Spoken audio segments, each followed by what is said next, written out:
So hello and welcome to another episode of Analog Insights. In today's episode we do a completely new format, and that is a closer look at the collection of one of us, and especially the more sentimental part of what we associate with each of the cameras in small anecdotes. And of course we start with Greg's really impressive collection and dig deeper into which cameras are there and why. So which cameras did you bring today? We see 5 cameras here, and we start with a Hasselblad 903 SWC, which was my first Hasselblad. That's the reason why it's here. Then the Pentax MX, which is also a very important milestone for my camera collection. From an emotional perspective, the most important camera for me is this old Leica IIIf. I will tell you later why. Then this TLR Rolleiflex 3.5F, and last but not least the Kowa Six. So a really interesting and diverse collection, and how about we start with this one, with the Leica IIIf? Yeah, the Leica IIIf. I got it for my 14th birthday, and I had a great-grandfather which was always and still is my shining example. And at this time, I was living in South Tyrol, and I was very interested in photography for a long time, because my window to the world has been the Life magazine, which I got on a regular basis from an uncle of mine who sent me this magazine. And I decided very early that I wanted to become a photographer. Because that was absolutely thrilling for me, seeing all these photographs, and also seeing the advertisements of cameras. And I started, I think I was 10 or 11, with an old 6x6 plastic camera with a plastic lens. I think it was one of the predecessors of the Holga. It was, the name of the camera was Diana. And still around. Yeah. And that was a very simple camera. It had some light leaks, and the images were more or less blurry. And my great-grandfather realized that I was really interested in photography, and he was a photographer too. And then he donated me this camera and said, "You want to become a photographer? So if you are able to project what you see and what you want to say in this small rectangular, and if you are able to enlighten the world with your photographs, then you are a photographer." And I had this camera in my hand with this 50mm lens, and no light meter, nothing. And I was disappointed. As that was in 1976, and at this time I saw the advertisements of Minolta cameras, Minolta SRT or Pentax Spotmatic with built-in spot meter, light meter, and so this was a very simple tool, but. Then I thought, okay, there must be a reason why he donated this camera to me, and I started to learn this camera and learned how to use this camera. And some of the best images I ever took have been made with this camera and with this specific lens, with this 2.85 centimeter Elmar lens. And I still use it today. I love to use this camera due to its very compact form factor, the collapsible lens, and you can just take it with you in your pocket. And it's beautiful. And it's beautiful, and it's not a lightweight camera, but you feel the quality.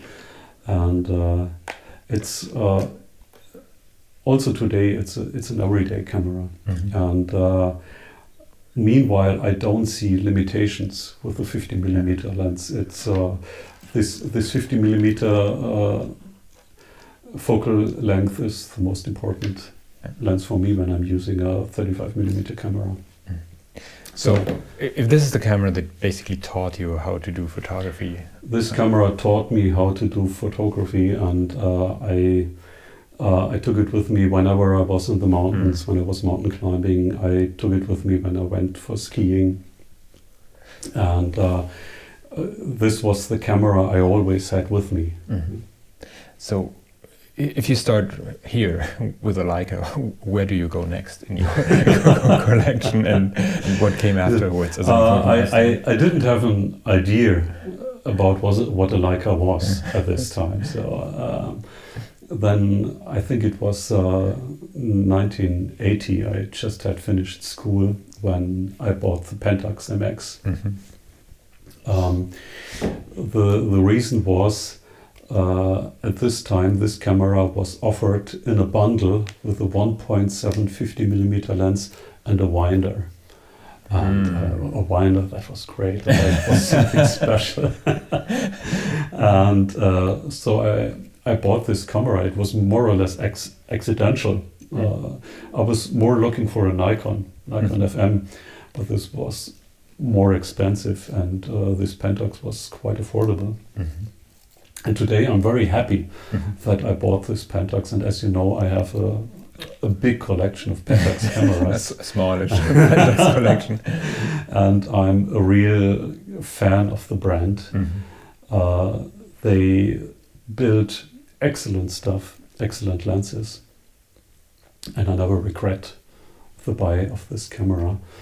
And it was my first SLR camera that I owned. So that's the reason why it is a very important piece. It was my first Pentax, it was my first SLR, and I started photographing with SLRs at that time, and bought then in the next years a couple of lenses, and then a second body, and so on and so on and so on.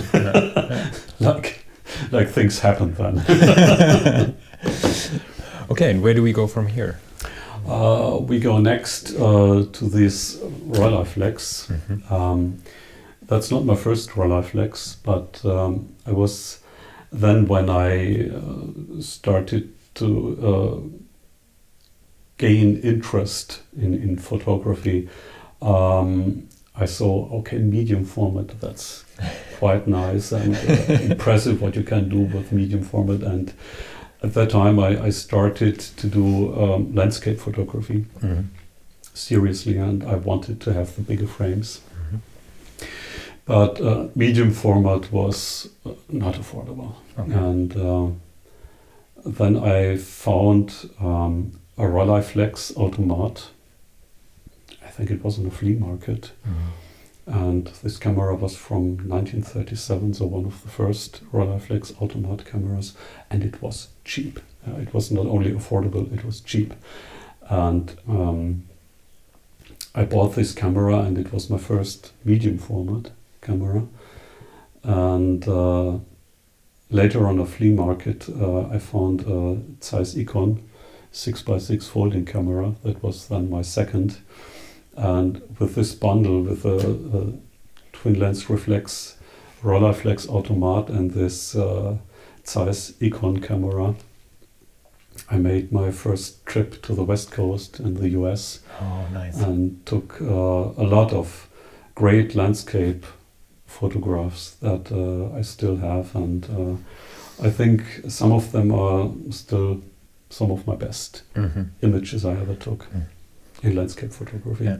Basically exploring a new tool in a completely new and really interesting environment, and yeah, that was especially for landscape. Especially for landscape, and this old Rolleiflex was lightweight, although it was from an excellent quality, and it had a very compact form factor, more compact than this. But then when my first children have been born in 1994, I wanted to have a medium format camera with a built-in light meter and a brighter viewfinder. So I sold the Rolleiflex Automat and bought this 3.5F. So this 3.5F is an example for my first approach to medium format photography. And what else do we have here? The Hasselblad and the Kowa Six, which is also the really Kowa Six. special. That's very special. Yeah, I still was a student. It was while I studied medicine in Innsbruck, in Austria, and I had some money, and I wanted to have a 6x6 system camera, and the dream all the time was a Hasselblad, but Hasselblad in the late 1980s, when you are a student and you earn a little bit of money by the side, it's you cannot afford the money for a Hasselblad. Regardless how long you study. Regardless how long you study. So I went to a camera market. It was several dealers there, and I walked through this camera market, and then I saw a stand where they had this Kowa Six. I didn't know the brand. I didn't have any idea, but it looked interesting, and the price was very interesting, and it was a complete bundle. It was this camera. It was the 55mm, the 85mm, the 110 macro lens, the 150mm, and the 250mm. It was a collapsible viewfinder. It was this prism finder. Okay, all in there. It was a hand grip, and all this for, I think it was 1,200 German marks.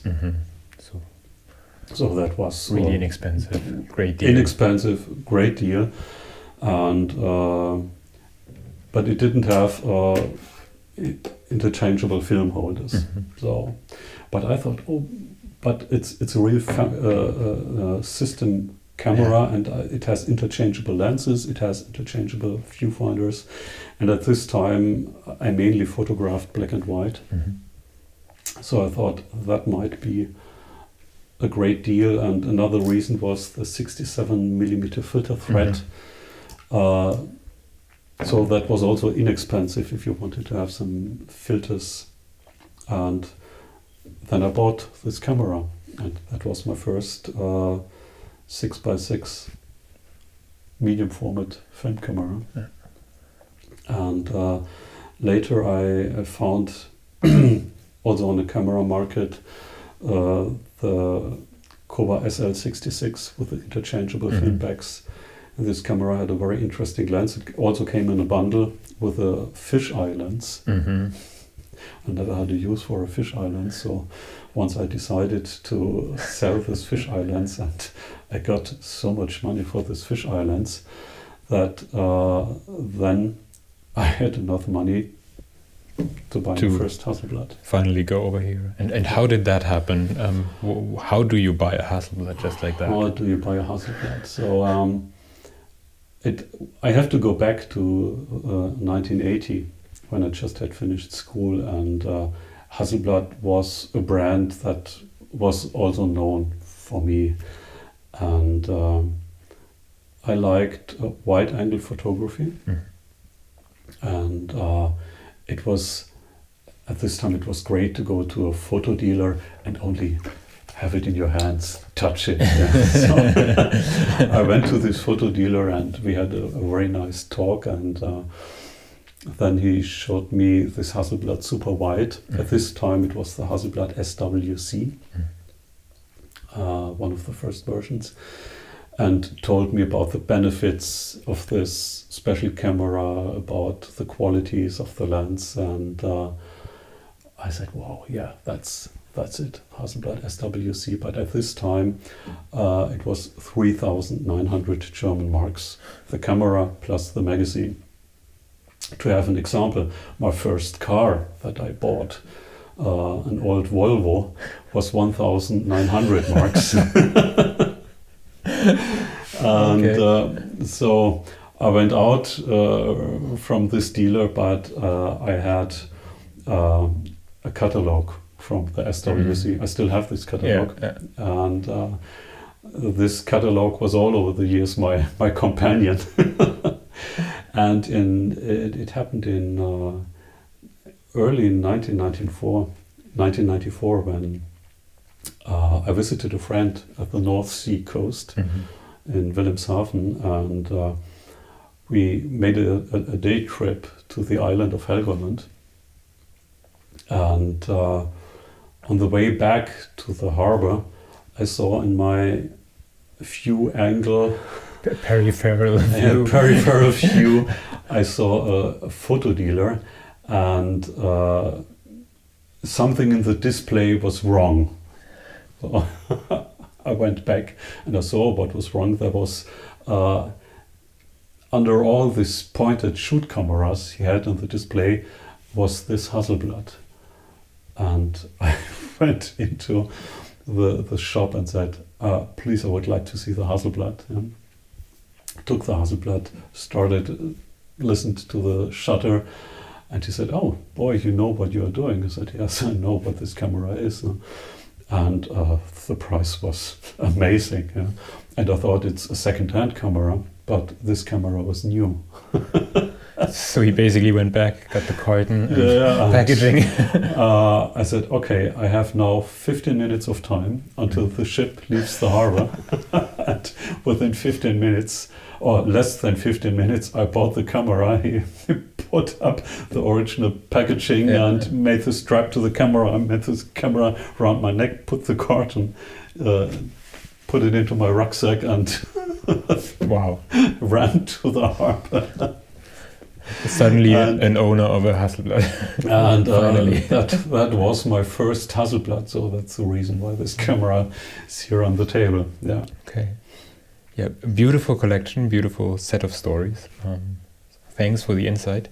And of course, as always, we hope you enjoyed this somewhat different episode of Analog Insights. If you did, please remember to like this video and maybe even share it with your friends. And also, of course, leave your comments in the comment section below and share your stories of your first cameras. We would be curious about that. We hope to see you soon. Thanks for watching. Bye.